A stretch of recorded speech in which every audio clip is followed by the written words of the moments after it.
Bien-aimés dans le Seigneur, bonjour. Réveillons-nous et commençons une journée avec la méditation. Méditons ensemble est un programme journalier qui nous donne l'occasion de sonder les Écritures, de méditer la parole de Dieu et donner un sens spécial pour notre journée.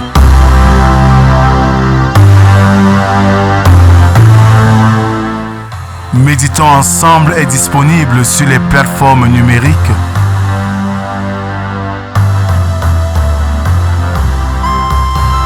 Pour vos sujets de prière, contactez la production au 237 6 91 28 29 85 via WhatsApp.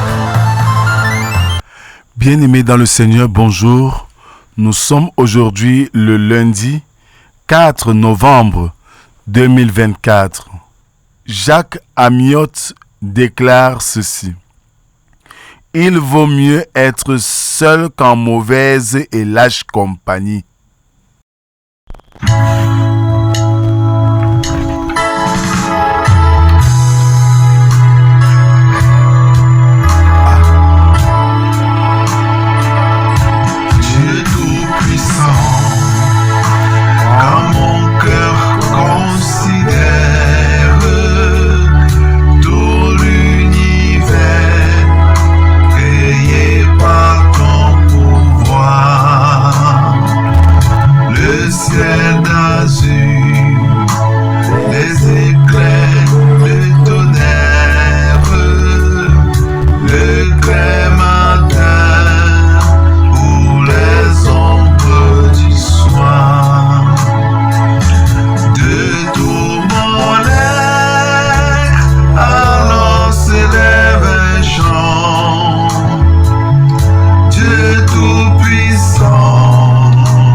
Adorons le Seigneur avec le psaume 118, les versets 21 à 29. Là, il est écrit « Je te loue parce que tu m'as exaucé, parce que tu m'as sauvé.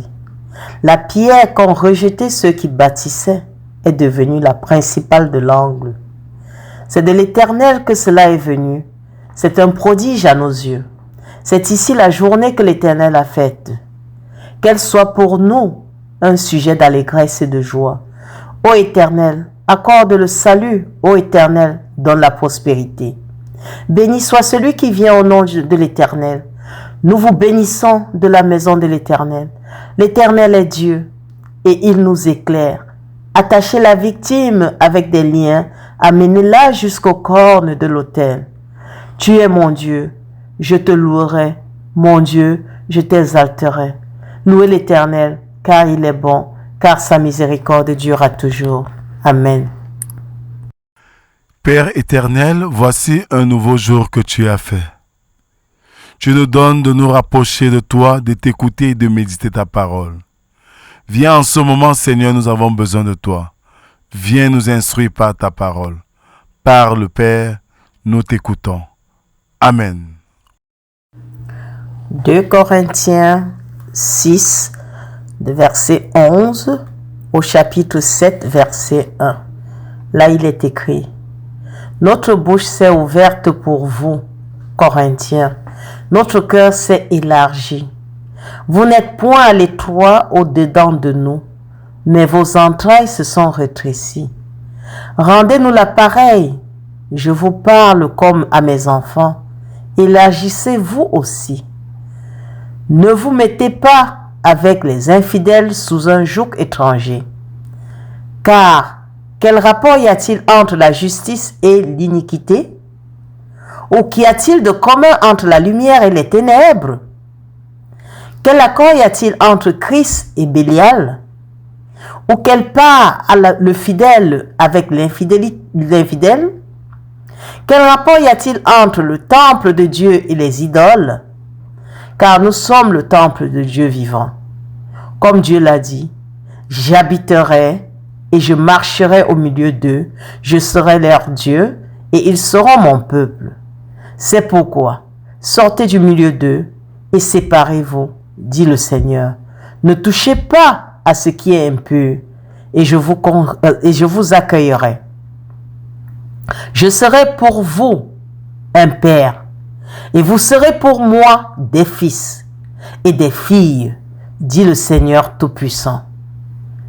Ayant donc de telles promesses, bien-aimés, purifions-nous de toute souillure de la chair et de l'esprit, en achevant notre sanctification dans la crainte de Dieu.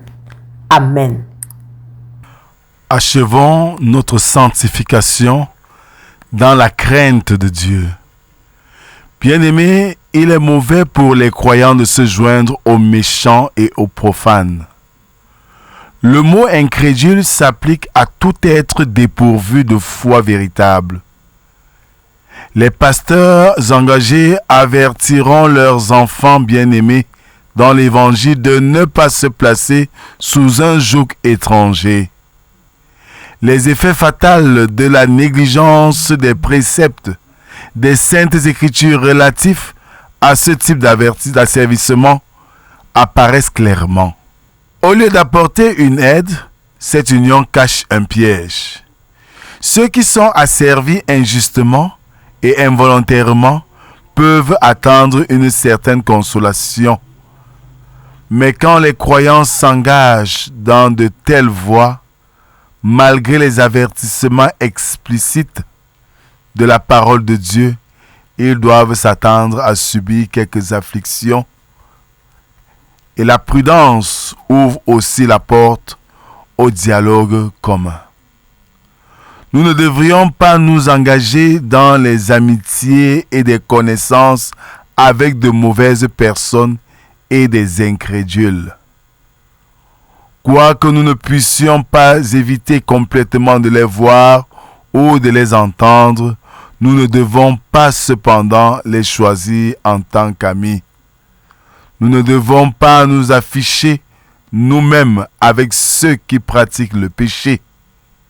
Quittons ces ouvriers d'iniquité et séparons-nous de leurs vaines poursuites et plaisirs coupables de toute conformité aux corruptions de ce monde présent. Si c'est un privilège envié que d'être le fils ou la fille d'un prince terrestre qui peut exprimer la dignité et le bonheur d'être fils et fille du Tout-Puissant, bien-aimés, sachons donc choisir avec qui marcher, avec qui partager, avec qui cheminer. Amen. Merci Seigneur pour ce jour nouveau. Merci pour ta grâce renouvelée en nous ce matin. Et merci pour ces recommandations dont tu nous invites à nous éloigner des personnes de mauvais chemin. Quelquefois, nous nous sommes laissés parce que croyons être capables de les ramener au droit chemin. Oh que non, Seigneur, nous te comprenons aujourd'hui qu'il est mieux de s'en séparer pour ne pas demain être corrompus.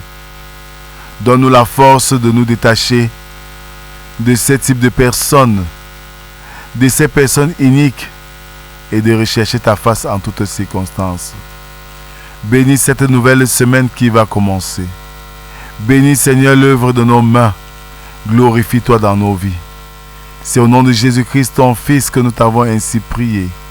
Lui qui nous a appris à te dire: Notre Père qui es aux cieux, que ton nom soit sanctifié, que ton règne vienne, que ta volonté soit faite sur la terre comme au ciel.